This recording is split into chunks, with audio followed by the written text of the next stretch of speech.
ચોટીલા સબ division હેઠળના થાનગઢ તાલુકાના તરણેતર ગામે 2 દિવસ અગાઉ 6 ઈસમોએ લકી ડ્રોનું આયોજન કરવામાં આવેલું હતું. ધ લોટરીજ રેગ્યુલેશન એક્ટ 1998 મુજબ ગુજરાતની અંદર આવા લોટ કરવા, ડ્રો કરવા, લકી ડ્રો કરવા જેવી જે પ્રવૃત્તિઓ છે સંપૂર્ણ પ્રતિબંધ છે. તેમ છતાં પણ 6 થી 7 ઈસમો દ્વારા આ લકી ડ્રોનું આયોજન કરવામાં આવેલું હતું, જેમાં લાખો ટિકિટો છે એ ટિકિટોની વેચણી કરવામાં આવી હતી અને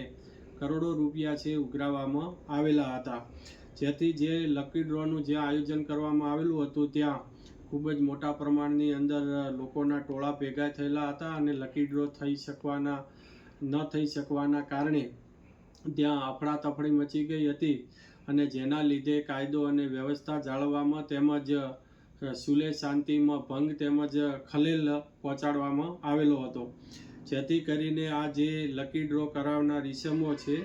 હીરાભાઈ જે ગ્રામભળિયા રહે નાના માત્રા તાલુકો વિંછિયા, લગધીરભાઈ કે કારોલિયા રહે કાનપર તાલુકો થાનગઢ,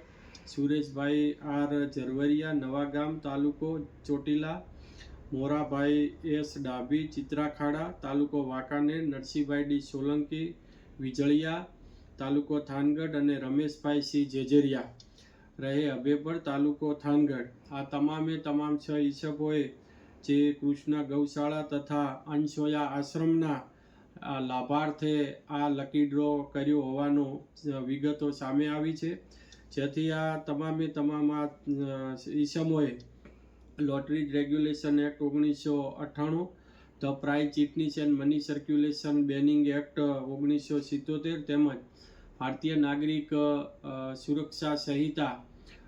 ની કલમ 126 મુજબના ગેરકાયદેસર કૃત્યો કરેલા હોય ભવિષ્યમાં આવી કોઈ પણ આ હુકુમતની અંદર આ વિસ્તારની અંદર કોઈ આવી પ્રવૃત્તિઓ ન કરે જે અટકાવવું ખૂબ જ જરૂરી હોય. જેથી કરીને આજે ઉક્ત 6 ઈસમોની સામે ધરપકડ વોરંટ ઇસ્યુ કરવામાં આવેલા છે અને ત્યારબાદ એમની જામીન અંગેની તેમજ કાયદેસરની પ્રક્રિયા એ હાથ ધરવામાં આવેલ છે.